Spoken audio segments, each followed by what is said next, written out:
पौराणिक कथा के अनुसार एक बार की बात है, किसी नगर में एक राजा ने एक मंदिर बनवाया जिसमें श्री कृष्ण की एक मूर्ति भी रखवाई, लेकिन उसकी कभी पूजा नहीं की। पूजा करने के लिए मंदिर में एक पुजारी को रखा गया। पुजारी नियमित कन्हैया जी को नहलाता और बड़ी ही श्रद्धा भाव से उनकी पूजा अर्चना करता।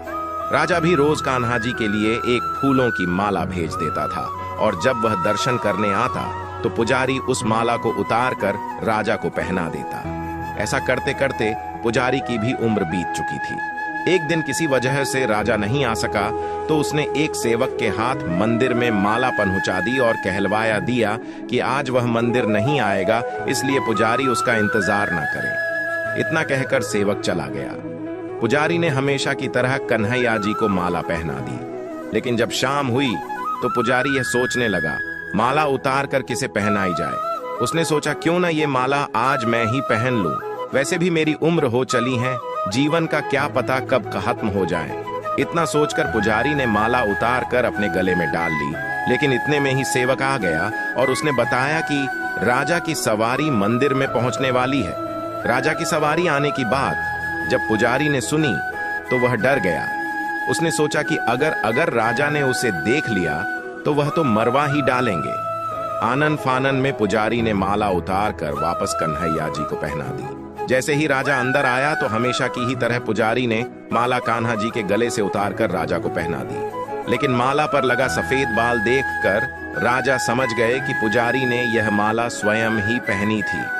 बस फिर क्या था, राजा क्रोधित हो उठे और उन्होंने गुस्से में पुजारी से पूछा कि माला पर सफेद बाल कहां से आया। तब राजा की बात सुनकर पुजारी डर गया और बोल पड्ढा, ये तो कन्हैया जी का है।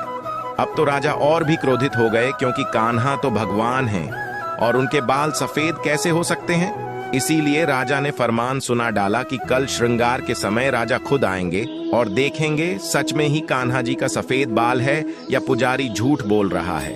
उन्होंने कहा कि अगर पुजारी ने झूठ बोला होगा तो उसे फांसी दे दी जाएगी। राजा का फरमान सुनकर पुजारी का बुरा हाल हो गया। उसने सोचा अब क्या करे, कहां जाए, अब तो उसका मरना तय है।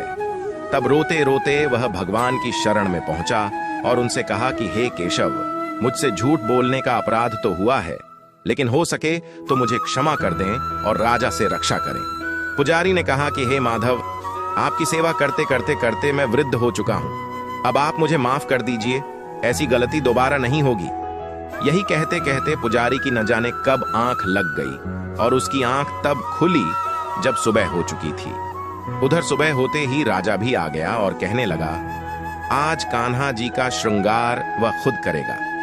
ऐसा कहकर जैसे ही राजा ने कान्हा जी का मुकुट उतारा तो देखा कि श्री कृष्ण के तो सारे बाल ही सफेद हैं, लेकिन राजा को फिर भी यकीन नहीं हुआ। उसे लगा कि फांसी के डर से पुजारी ने ही बालों को रंग दिया होगा। राजा ने सोचा कि क्यों न कन्हैया जी का एक बाल तोड़कर देखा जाए।